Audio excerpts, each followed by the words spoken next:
पहले पहल फरमाई दीजिएगा कि ये 25 अक्टूबर से पहले करना जो आपने कहा कि ये ज़रूरी है,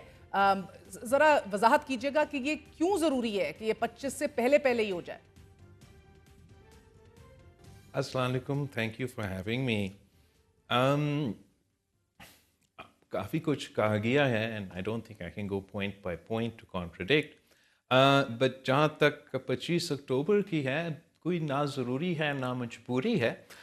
but 25 October I understand the perspective of the government कि वो चाहेंगे कि 25 अक्टूबर से पहले हो, given the history of various attempts at judicial reform that have taken place in the past. For the first time in the leadership of Chief Justice Faiz Issa, and even we've seen the perspective of Mansoor Ali Shah on these issues, we see a Supreme Court that we hope will not undermine the parliamentary legislative process and allow us to conduct our democratic right of either legislating or passing a constitutional amendment vis-a-vis judicial reform. But if I was the law minister and I was a member of the cabinet, of course I'd want to ensure that this process was completed, if possible, before the 25th or the 26th, because we've seen जिस तरीके से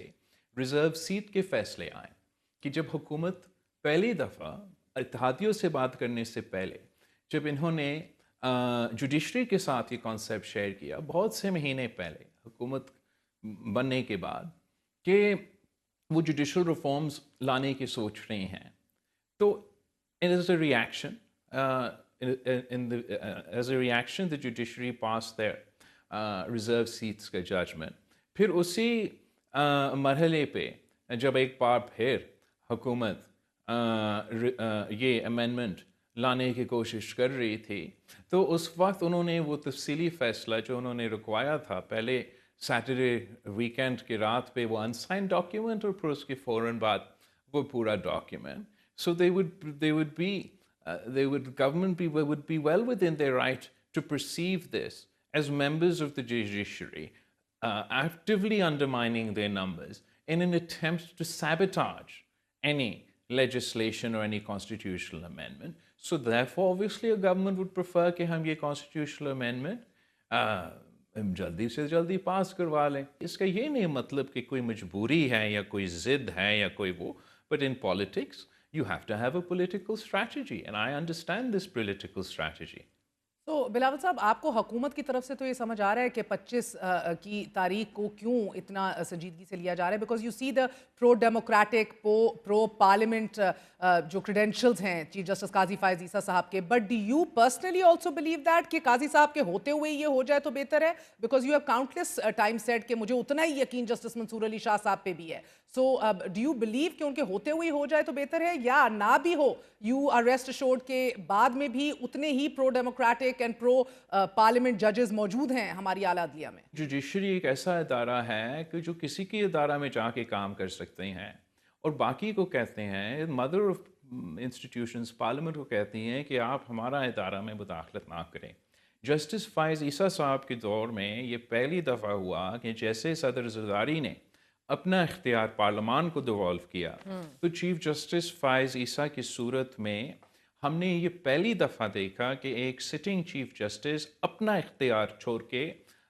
दूसरे जजेस के साथ वो इख्तियार share करता है, रिवर्स कर वो भी दिया ना सर? इसलिए कि ये पार्लियामेंट की मैंने will get on to that, I didn't reverse anything. Parliament ने कोई कानून किया तो उस पार्लियामेंट की कानून को रिस्पेक्ट करते हुए, मैं मंसूर अली शाह साहब के बारे में माजी में भी मैंने कहा है, जितना मैं दोनों जस्टिस फायज़ ईसा साहब और मंसूर अली शाह साहब का एहतराम करते हैं, इज़्ज़त करते हैं, that is a matter of record. But I don't have the confidence that Mansoor Ali Shah Sahab will be able to control the other judges on his Supreme Court, some of whom have shown a tendency that, be it in the 63A case, be it in the original practice and procedure case, whatever their position may be today, they have time and time again that have proved that they're willing to go beyond the Constitution to achieve a political aim. And in order to counter that, it is well within the right of political parties in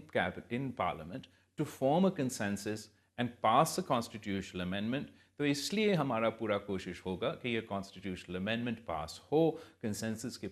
साथ पास हो, और ये काजी peoples साहब के party का होते हुए ही perspective पास है। हो जाए। ऑब्वियसली हुकूमत को आप मुझे इस तरीके से ये सवाल का जवाब दें कि मैं हुकूमत को किस बहाने पे कहूँ कि आप इंतज़ार करें। हुकूमत कहेगा कि मौलाना साहब साथ हो या ना हो, 63A का फैसला के बाद हम तो 2/3 के नंबर्स बना सकते हैं, मुख्तलिफ ऑप्शंस हमारे साथ मौजूद हैं। तो आप 24th को छोड़े, आप SCO को छोड़े, हम SCO से पहले ये सारे काम निपटा लेते हैं। मेरा मौक़िफ़, पाकिस्तान पीपल्स पार्टी का मौक़िफ़ शुरू दिन से ये रहा है कि हम कंसेंसस बनाएं, हमें मौका दें, हम मौलाना फजल रहमान साहब के साथ बैठते हैं, उनके साथ कंसेंसस डॉक्यूमेंट लेकर आते हैं, आपके साथ मिलके वो कंसेंसस बनाते हैं। अभी तक हुकूमत इंतज़ार कर रहा है। अगर हम 25th तक वो कंसेंसस नहीं बना सकते हैं, एंड जैसे कि हम सबको मालूम है कि हुकूमत is confident that they have the numbers and they can get it pass, तो फिर वो मेरे या किसी और की वजह से इंतज़ार क्यों करें? रैशनल क्या है? सोच क्या है?